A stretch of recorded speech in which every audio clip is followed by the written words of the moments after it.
What is going on, guys? Jason Burke here, Styles Clash for Life, coming at you tonight on YouTube, and tonight I am wrestling with myself. I won't do this every single week. In fact, most weeks I'm sure that I won't. But since last week's Raw was the start of the post-draft new era, so to speak, and was such a home run show, I figured I would do a Raw review tonight, following up on that.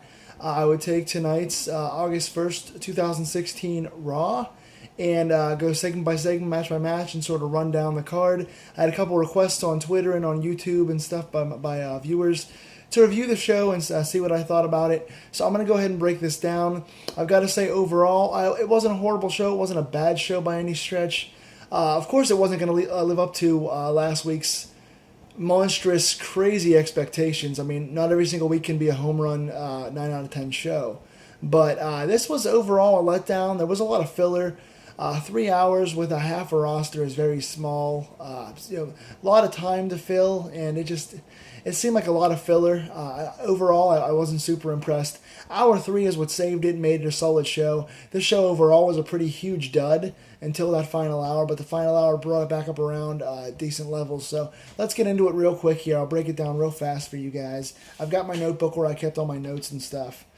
We got opening promo with Sasha Banks, Enzo Amore, Y2J, Chris Jericho, and Charlotte.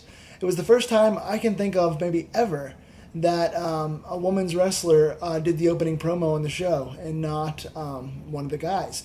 So congrats to Sasha for that. That's breaking brand new ground. Sasha was a little nervous here. She stumbled a little bit. She's still not the best on promos. Her character's amazing, but her promo skills they're solid, but they're not special. She was okay here. She held her own by herself. Charlotte came out. They went back and forth a little bit. Charlotte's line about Ric Flair being the one-night stand king and the reason that Charlotte is here right now was excellent. Good stuff. Chris Jericho comes out kind of seemingly out of nowhere. Starts talking down to Sasha. Enzo Amore comes out, weirdly without calling Cassidy, and starts going back and forth. You know, Jericho, after all these years, is still very, very good on the mic. And Enzo Amore is probably one of the top 2 or 3, if not number 1, best mic workers right now in the business.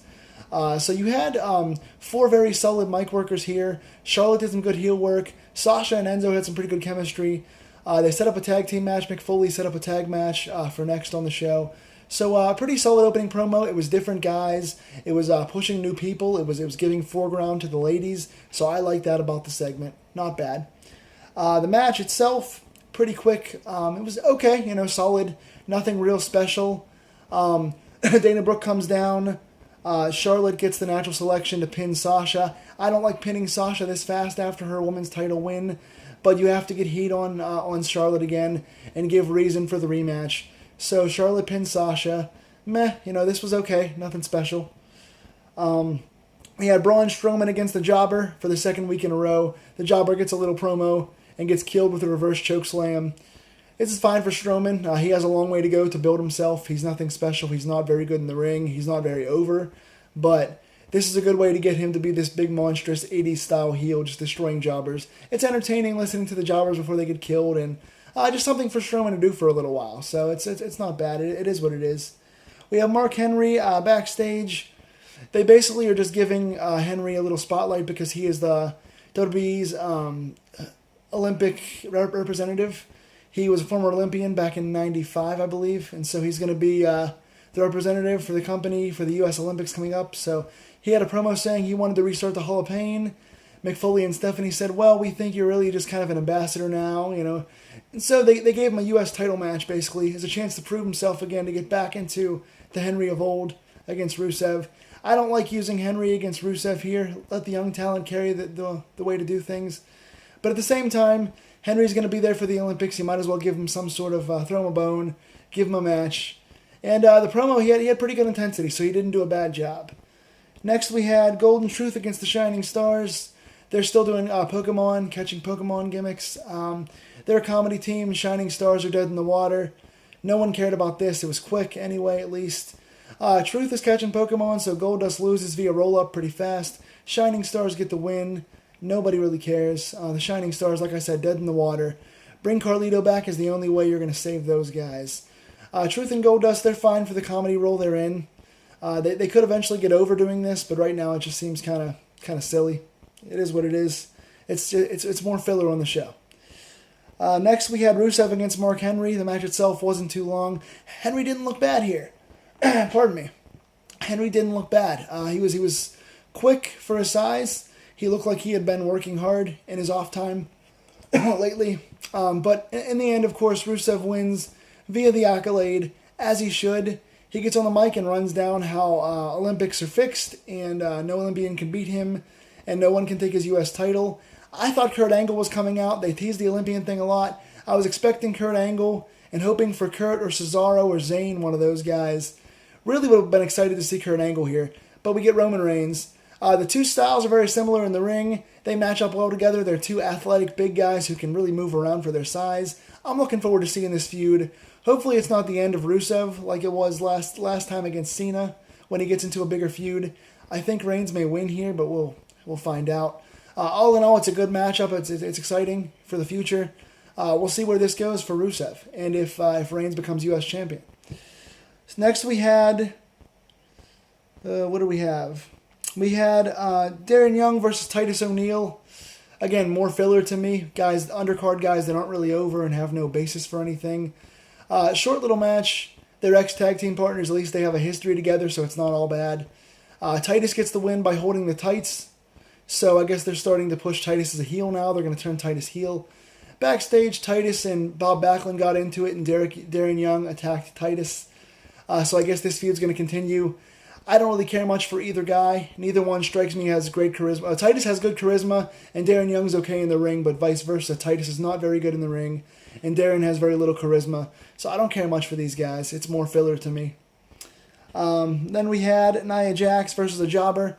Good package on Nia Jax before the match. I like these backstage packages, these vignettes they put together. Really enjoy getting the crowd familiar with Nia Jax, for those that don't watch NXT. She killed the jobber with a new sort of a finisher move. She gets her up in a Samoan drop and turns it into a power slam. So, well done there. Then we had New Day against the Club.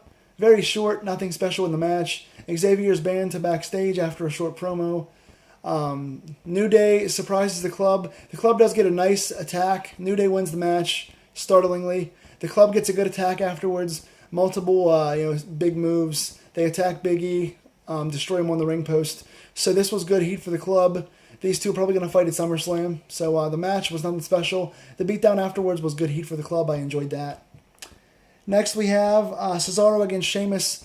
They had a nice little thing backstage with Cesaro and Sheamus both wanting to know why they were drafted so low and get a chance to be, fight for the U.S. title, and they won Spotlight.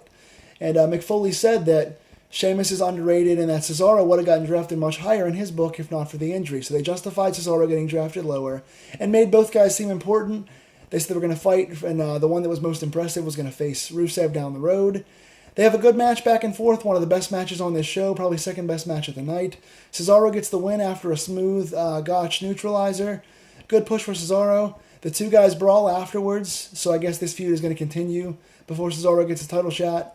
They match up well together in the ring. They always have good matches together. They had a good series last year. This match was good as well. So even though it's a little too low for Cesaro on the card for me, for the way I'd push him, I do think these two match up well. They have good chemistry, and they are going to have a good feud in the months to come. Then we had Heath Slater come out to a nice pop. I like what they're doing with him, going back and forth trying to get signed by both shows. He brings out Jinder Mahal, who I don't know why he got re-signed. That's a useless re-signing to me. That's an unfathomable re-signing to me. Anyway, Mick Foley says they'll fight each other in a match, and the winner gets a contract on Raw. In about 10 seconds, Jinder Mahal gets the win. He has a contract. I don't know why, it's lame, but I do like the Heath Slater angle.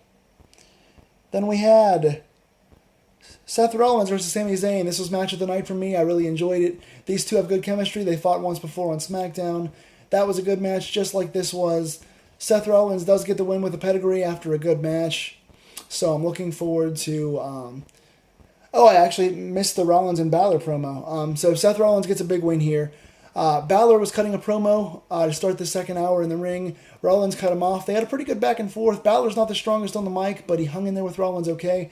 Rollins was great here. Balor was okay.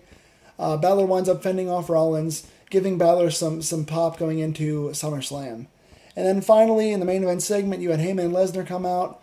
Heyman's hyping up the match while Lesnar gets paid to kind of bounce back and forth and stand there looking scary. Heyman has some good lines about why Randy Orton won't win. Randy Orton comes out, sneak attack, and hits an RKO. As Heyman says, he won't hit an RKO. So Heyman's talking about the RKO not being a factor. Randy Orton comes out, hits the RKO. The crowd goes crazy for it. I don't like SmackDown guys being on Raw and vice versa. Keep the brand split separate, especially this soon. But for this feud, you have no other way to get those two guys heat on each other unless they're not going to touch. So if they wanted these two guys to feud, I guess you have to put one on the other show. And I'm sure you'll see Lesnar on SmackDown and vice versa in the coming weeks.